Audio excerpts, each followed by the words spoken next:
Kanteerava studio ಅಧ್ಯಕ್ಷರಾಗಿರುವಂತಹ Shrimati Ashwini Krishnamurthy ಅವರ ವಿರುದ್ಧ ಸ್ಟುಡಿಯೋದ ಇತರೆ ಸದಸ್ಯರು ಸಿಡಿದು ಬಿದ್ದಿದ್ದಾರೆ.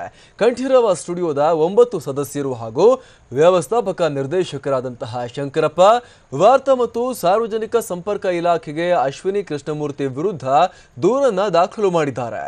ದೂರಿನಲ್ಲಿ ಅಶ್ವಿನಿ ಕೃಷ್ಣಮೂರ್ತಿ ಅವರು ಅಧಿಕಾರ ವಹಿಸಿಕೊಂಡ ಬಳಿಕ ಯಾರನ್ನ ಕೂಡ ಗಣನೆಗೆ ತೆಗೆದುಕೊಳ್ತಾ ಇಲ್ಲ, ಅವರೇ ಏಕಾಏಕಿ ನಿರ್ಧಾರಗಳನ್ನು ಕೈಗೊಳ್ತಾ ಇದ್ದಾರೆ. ಒಂದೇ ಒಂದು ಸಭೆಯನ್ನ ಕೂಡ ಈವರೆಗೂ ಕರೆದಿಲ್ಲ. ನವೆಂಬರ್ 7, 2016 ಅಧಿಕಾರವನ್ನು ವಹಿಸಿಕೊಂಡ ಬಳಿಕ ಸಭೆ ಮಾಡೋದನ್ನ ಬಿಟ್ಟು ಕೇವಲ ಅಧಿಕಾರ ಚಲಾಯಿಸುವುದರಲ್ಲಿ ಅವರು ನಿರತರಾಗಿದ್ದಾರೆ. ಸ್ಟುಡಿಯೋನಲ್ಲಿ ಆಗಬೇಕಾಗಿರುವ ಅಭಿವೃದ್ಧಿ ಕುರಿತಾಗಿ ಅಧ್ಯಕ್ಷರು ಬಾಯಿ ಬಿಚ್ಚುತ್ತಾ ಇಲ್ಲ ಅನ್ನುವ ಆರೋಪಗಳನ್ನು ಉಳಿದ ಸದಸ್ಯರು ಮಾಡ್ತಾ ಇದ್ದಾರೆ. ಈತ ಅಧ್ಯಕ್ಷರಾದ ಬಳಿಕ ಬೇರೆ ಸದಸ್ಯರ ಮಾತಿಗೆ ಬೆಲೆಯನ್ನ ಕೊಡದೆ ಏಕಾಏಕಿ ನಿರ್ಣಯಗಳನ್ನು ತೆಗೆದುಕೊಳ್ತಿದ್ದಾರೆ ಅನ್ನುವಂತಹ ಆರೋಪ ಕೂಡ ಕೇಳಿ ಬಂದಿದೆ. ಏನೋ ಕಂಠೀರವ ಸ್ಟುಡಿಯೋದ ಅಧ್ಯಕ್ಷರು ಬೇರೆ ಸದಸ್ಯರ ವಿರುದ್ಧ ಸುಳ್ಳು ಆರೋಪಗಳನ್ನು ಮಾಡೋದ್ರ ಜೊತೆಗೆ ಕೊಲೆ ಬೆದರಿಕೆಯನ್ನ ಕೂಡ ಹಾಕಿರೋದು ಸಾಬೀತಾಗಿದೆ. ಈ ಹಿನ್ನೆಲೆಯಲ್ಲಿ ಸಿಎಂಗೂ ಅಧ್ಯಕ್ಷರ ವಿರುದ್ಧ ದೂರು ನೀಡೋಕೆ ಸದಸ್ಯರು ನಿರ್ಧಾರವನ್ನ ಮಾಡಿದ್ದಾರೆ.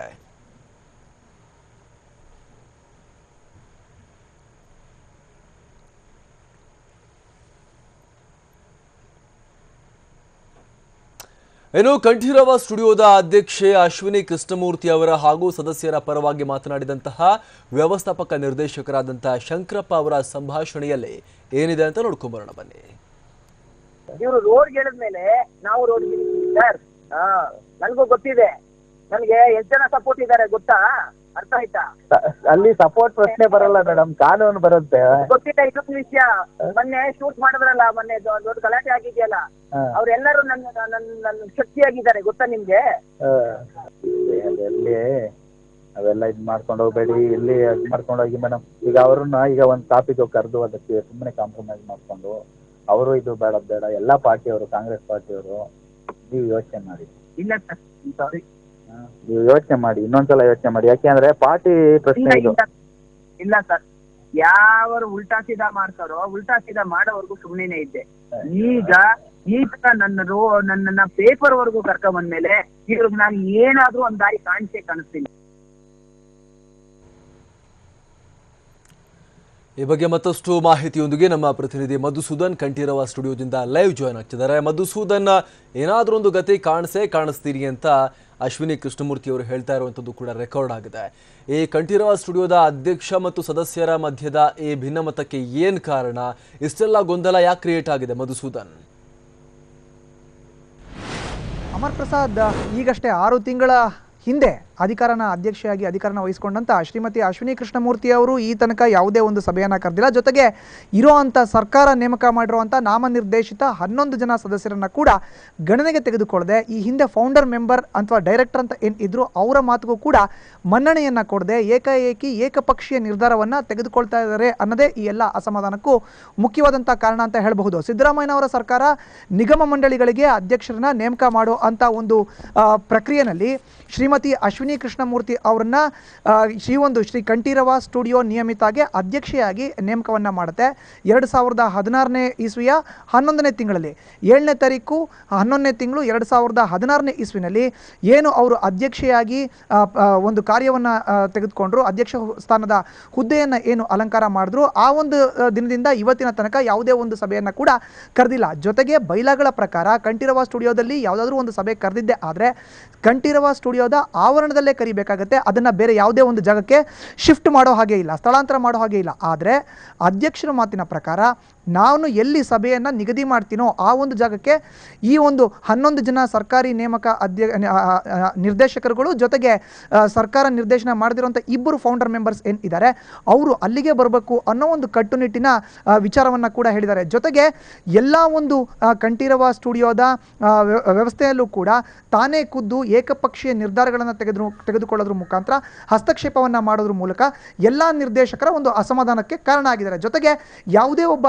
ಸದಸ್ಯರು ಅಧ್ಯಕ್ಷರ ವಿರುದ್ಧ ಮಾತುಕತೆ ಆಡಿದ್ದೇ ಆದರೆ ಅವ್ರಿಗೆ ಫೋನ್ನಲ್ಲಿ ಬೆದರಿಕೆಯನ್ನು ಕೂಡ ಹಾಕೋ ಒಂದು ಸಂಸ್ಕೃತಿನ ಅಧ್ಯಕ್ಷರು ಮೈಗೂಡಿಸ್ಕೊಂಡಿದ್ದಾರೆ ಅನ್ನೋ ಒಂದು ಆರೋಪ ಕೇಳಿಬಂದಿದೆ. ಈ ನಿಟ್ಟಿನಲ್ಲಿ ಖುದ್ದು ರಾಜ್ಯದ ಮುಖ್ಯಮಂತ್ರಿ ಸಿದ್ದರಾಮಯ್ಯನವ್ರಿಗೆ ಕೂಡ ಈಗಾಗಲೇ ದೂರುಗಳು ಸಲ್ಲಿಕೆಯಾಗಿದ್ದು ಇವರನ್ನ ಅಧ್ಯಕ್ಷ ಸ್ಥಾನದಿಂದ ಮುಂದುವರಿಸೋದು ಬೇಡ ಅನ್ನೋದು ಹಲವು ಸದಸ್ಯರ ಮಾತಾಗಿದೆ ಅಮರ್ ಪ್ರಸಾದ್. ಆದರೆ ಖುದ್ದು ಈ ಎಲ್ಲ ವಿಚಾರಕ್ಕೆ ಸಂಬಂಧಪಟ್ಟಂತೆ ಸಾಕಷ್ಟು ಮಾತನ್ನ ಫೌಂಡರ್ ಮೆಂಬರ್ ಈಗಾಗಲೇ TV9 ಜೊತೆ ಮಾತನ್ನ ಆಡಬೇಕಾದ್ರೆ ಹಂಚ್ಕೊಂಡಿದ್ದಾರೆ.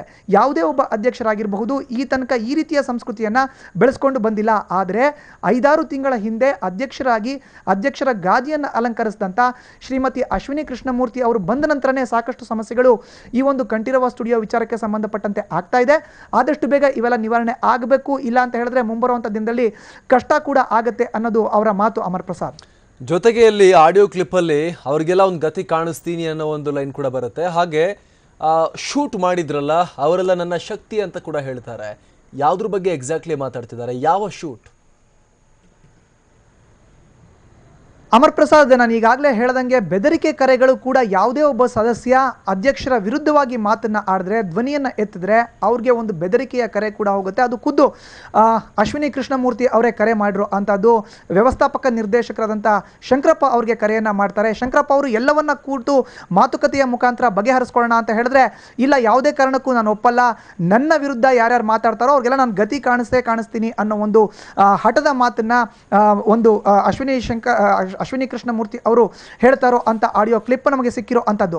ಯಾರೇ ಒಬ್ಬರು ಅಧ್ಯಕ್ಷರ ವಿರುದ್ಧ ಮಾತನ್ನ ಆಡಿದ್ದೆ ಆದರೆ ಅವ್ರಿಗೆ ಬೆದರಿಕೆಯನ್ನು ಕೂಡ ಹಾಕಿದ್ದಾರೆ. ಶೂಟೌಟ್ ಪ್ರಕರಣದಲ್ಲಿ ಯಾರೆಲ್ಲ ಭಾಗಿಯಾಗಿದ್ರೋ ಅವರು ನನ್ನ ಶಕ್ತಿ, ನನ್ನ ಹಿಂದಿನ ಶಕ್ತಿ ಅನ್ನೋದನ್ನ ನಾನು ಏನು ಅಂತ ತೋರಿಸ್ತೀನಿ ಅನ್ನೋ ಒಂದು ನಿಟ್ಟಿನಲ್ಲಿ ಅಶ್ವಿನಿ ಕೃಷ್ಣಮೂರ್ತಿ ಅವರು ಮಾಡ್ತಿದ್ದಾರೆ. ಕೇವಲ ಇದೊಂದೇ ವಿಚಾರ ಅಲ್ಲ, ಸ್ಟುಡಿಯೋಗೆ ಸಂಬಂಧಪಟ್ಟಂತೆ ಖಾಲಿ ಇರೋ ಜಾಗದಲ್ಲಿ ಖಾಸಗಿ ವ್ಯಕ್ತಿಗಳಿಗೆ ಕೊಟ್ಟು ಸ್ಟುಡಿಯೋನ ಅಭಿವೃದ್ಧಿ ಮಾಡಬೇಕು ಅನ್ನೋ ಮಾತುಗಳು ಕೂಡ ಕೇಳಿ ಬರ್ತಾ ಇದೆ. ಆದರೆ ಅದಕ್ಕೂ ಕೂಡ ಅಶ್ವಿನಿ ಅವರು ಯಾವುದೇ ಒಂದು ಸಕಾರಾತ್ಮಕವಾದಂಥ ಪ್ರತಿಕ್ರಿಯೆಯನ್ನು ತೋರಿಸ್ತಾ ಇಲ್ಲ.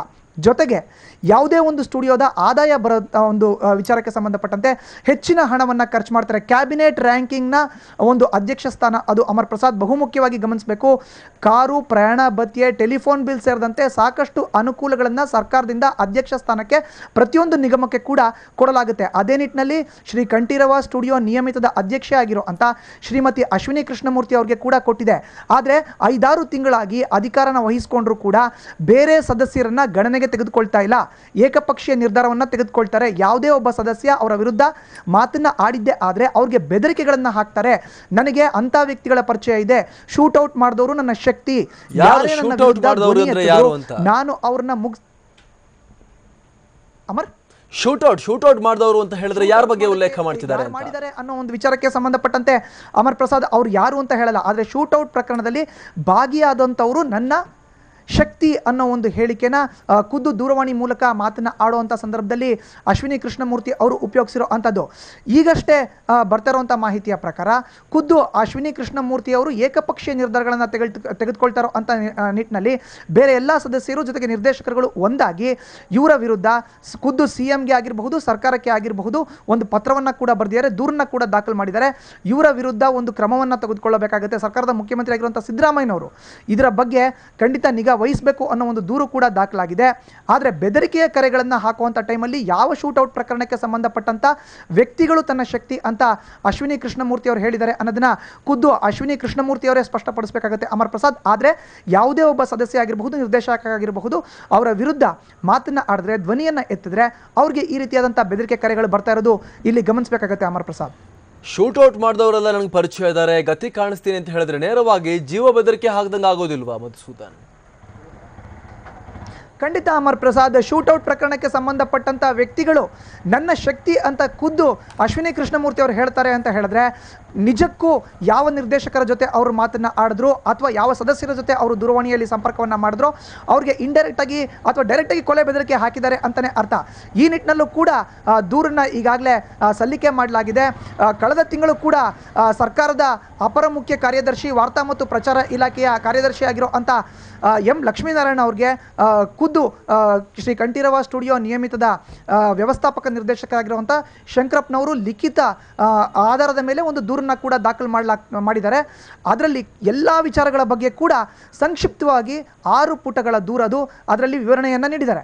6 ಪುಟಗಳ ದೂರಿನಲ್ಲಿ ಅಶ್ವಿನಿ ಕೃಷ್ಣಮೂರ್ತಿ ಅವರ ವ್ಯವಹಾರ ಯಾವ ರೀತಿ ಇದೆ, ಅವ್ರು ನಡೆದುಕೊಳ್ತಾ ಇರುವಂಥ ರೀತಿ ಯಾವ ರೀತಿ ಇದೆ, ಸಭೆಗಳನ್ನು ಯಾಕೆ ಮಾಡಿಲ್ಲ, ಜೊತೆಗೆ ಯಾವ ರೀತಿಯ ಒಂದು ಹಸ್ತಕ್ಷೇಪವನ್ನು ಅವ್ರು ಮಾಡ್ತಾ ಇದ್ದಾರೆ, ಏಕಪಕ್ಷೀಯ ನಿರ್ಧಾರಗಳನ್ನು ಯಾವ ರೀತಿ ತಗೊಳ್ತಾ ಇದ್ದಾರೆ, ಅವರ ವಿರುದ್ಧವಾಗಿ ಮಾತನ್ನು ಆಡಿದ್ರೆ ಯಾವ ರೀತಿ ಬೆದರಿಕೆಗಳನ್ನು ಹಾಕ್ತಾರೆ ಅನ್ನೋದನ್ನು ಕೂಡ ಈಗಾಗಲೇ ಆ ಒಂದು 6 ಪುಟಗಳ ದೂರಿನಲ್ಲಿ ಉಲ್ಲೇಖ ಮಾಡಿದ್ದಾರೆ ವ್ಯವಸ್ಥಾಪಕ ನಿರ್ದೇಶಕರಾದಂಥ ಶಂಕರಪ್ಪನವರು.